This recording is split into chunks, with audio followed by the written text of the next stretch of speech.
Hello, welcome back to a new episode of the Gaily Talks. This is Rafa, and I'm the editor in chief of the Gaily Mirror. I decided this year not to have a live reaction to the grand finale of Eurovision Song Contest 2024 because I felt that this year's was the worst Eurovision I've ever watched in the last 20 years, or ever since I realized I was gay and fabulous and that Eurovision was the gay World Cup for music, right? But this said, let me share with you my points of view, and please do share with me yours. Why did these Eurovision Song Contest 2024 felt like the worst we've ever had in the past years? Because there were too many unclear situations, too many unclear accusations, for example, of harassing from other members of either the Eurovision organizational team or other delegation members. Like the accusation that took Joost Klein to be disqualified, as we can see here in this statement released by the EBU, where they clearly say that, they had to take the decision to disqualify Joost Klein after a female member of the production crew of the Eurovision Song Contest reported these to the police. Now, do I think that the disqualification of Joost Klein was too much for the entire event? No, I don't think so. I think this was a fair decision in disguise, even though it did feel unfair at the very moment, because the police was involved in this investigation, and apparently what we've heard, what we've seen on social media, and what we've been reported during those days, it's not completely true. So, my dear caparot, my dear lovely people, we do need to wait a little bit more to understand what is going on. Because, as the statement says here, which has been released on Monday, so just a couple of days ago, the version of events released in some public comments and on social media does not correspond with the statements shared with us and the Swedish police by the staff and witnesses. So, there are witnesses also. However, the matter is now subject to legal proceedings, and there is unfortunately nothing further we can add at this stage. And there's nothing further that we can actually do at this very stage. This means we need to wait a little bit more to understand. But something is, important here to see, and something that just reassures us that EBU really takes every matter at heart, which is we have a zero tolerance policy towards inappropriate behavior at our events, and will always take necessary actions to address threats to staff, no matter who they come from. And this is very important. Even though I think that they used different weights and different measures with some of the players, some of the members of delegations, national delegations that participate in the contest, that this year tried to play a game that I called, sorry, but I have to read this. Let me poke and provoke the other contestants to see who is going to vomit the best hatred sentence. Yes, and I'm talking about, also the head of delegation of Israel. Now, I'm a proud Jew, I'm a proud sustainer of Israel during the competition. I don't agree with what Netanyahu is actually continuing and perpetrating in Israel and Gaza. So please, let's not have any political debate in this occasion. But I do believe that everyone must be free to participate in the contest, because the contest has nothing to do with politics, right? Even though then they always get in. But anyway, and I do think that this game had the possibility to exist and start just because there was too much of a lack of decision-making power from, the high bosses of Eurovision Song Contest, namely Martin Osterdahl. And we're going to talk about him in a couple of minutes. But the entire thing was also very disappointing because I saw too many artists actually behaving so incorrectly, so unprofessionally, so childishly towards other artists. And I think that this is the kind of environment, the kind of atmosphere that you don't have to see at Eurovision Song Contest. And I'm just giving you some example, like Greece, Ireland, the Netherlands, also in this case, that during the press conference, they just acted very unprofessionally when Eden Golan from Israel was talking. And I think that this doesn't really embody and show the motto of Eurovision Song Contest, united by music. Actually, I've seen a huge division, so divided by music in this case. I don't know, but it's just my impression. Now, do I feel that Israel had the right to participate in Eurovision Song Contest this year? Yes, I do. It's nothing political, it's everything about the music.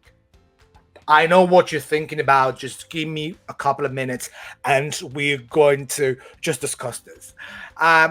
But do I feel that if the EBU had not allowed Israel to participate in this year's competition because of what is going on there after the vile attacks of Hamas on the 7th of October in Israel, yes, I do feel that that would have been the right decision to make. Like, ask Israel not to participate, because otherwise this would have created what really happened this year, what we've seen this year, like a big division amongst all the artists and a huge unhappiness of the entire world Eurovision tribe. I know what you're asking yourself. So why did EBU allow Israel to participate into Eurovision Song Contest 2024 when Russia was not allowed to do so and has been like that since a few years?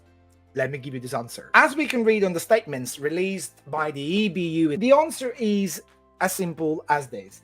As a non-political organization, the EBU's role is to support public service broadcasters throughout Europe and the Middle East. The Israeli public service broadcaster has been a member of the EBU for over 60 years. The Russian public service broadcaster had their EBU membership suspended in 2022 due to consistent breaches of membership obligations and the violation of public service media values. So, as we can all see, this has nothing to do with politics or with the social situations over there, but rather with breaches of membership obligations from the Russian television broadcaster. Now, the other question you were asking is, why Israel in the Eurovision Song Contest this year? Once more, the EBU replied that the contest is open to all members of the European Broadcasting Union, which represent broadcasters from the European Union and the Middle East. The Israeli public service broadcaster has been a member of the EBU since 1957 and has participated in Eurovision Song Contest for over 50 years.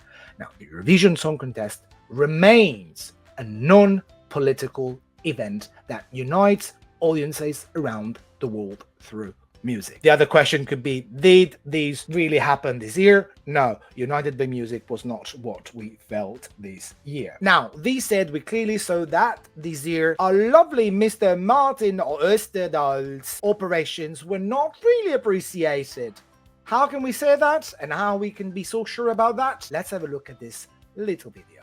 To make sure the jury voting has gone according to plan, let's check in with the man in control. The Eurovision Executive Supervisor, Martin Österdahl. What can you tell us about the result? Yeah, good evening. So the moment of truth has arrived.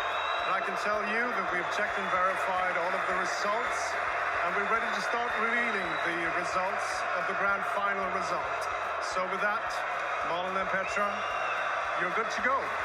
Yes, they are good to go, but Petra was petrified. Look at her face. You could hear the entire audience in the arena booing, whistling, making so much noise whilst Martin was trying to speak. And his face really showed the stress of the situation and the feeling of not feeling, appreciated at that very moment.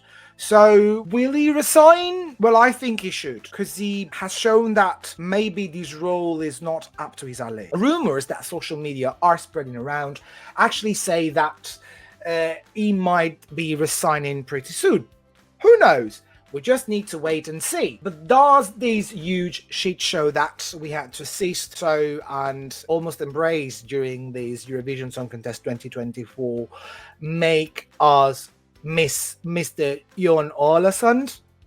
Well, I don't know about you, but I do personally miss him. Last but not the least, let me just tell you this. I know that Eurovision Song Contest has nothing to do with politics, fine, but I also believe that everyone must be free to express their appeal for peace. You know, the fact that each one of the artists over there, including Israel, I'm sure, was supporting peace. So I understand that because of the contest rules and because of the fact that Eurovision Song Contest cannot be political, you wanted to avoid and forbid any specific national name or any specific national flag.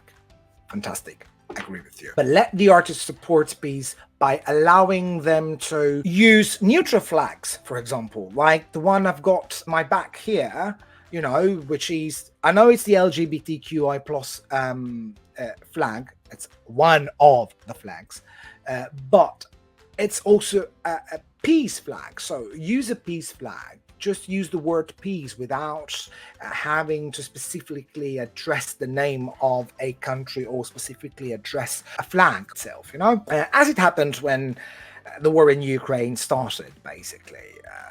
We allowed artists to support Ukraine by showing peace flag, for example. So I think that this could have avoided a lot of complaints and much of the unhappiness that the entire Eurovision tribe from all around the world had to deal with and felt during this year's contest. Well, something is absolutely sure by now. We have survived the worst Eurovision ever in the past, I would say, 20 years. And this has been even worse than the edition we had during full pandemic, when no one was allowed to go to the arena and all singers had to almost sing, you know, privately, virtually. So yes, this is what I think. This is what I felt during these Eurovision Song Contest 2024.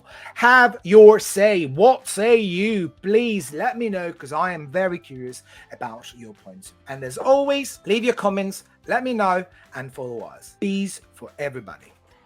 Remember that. Bye now.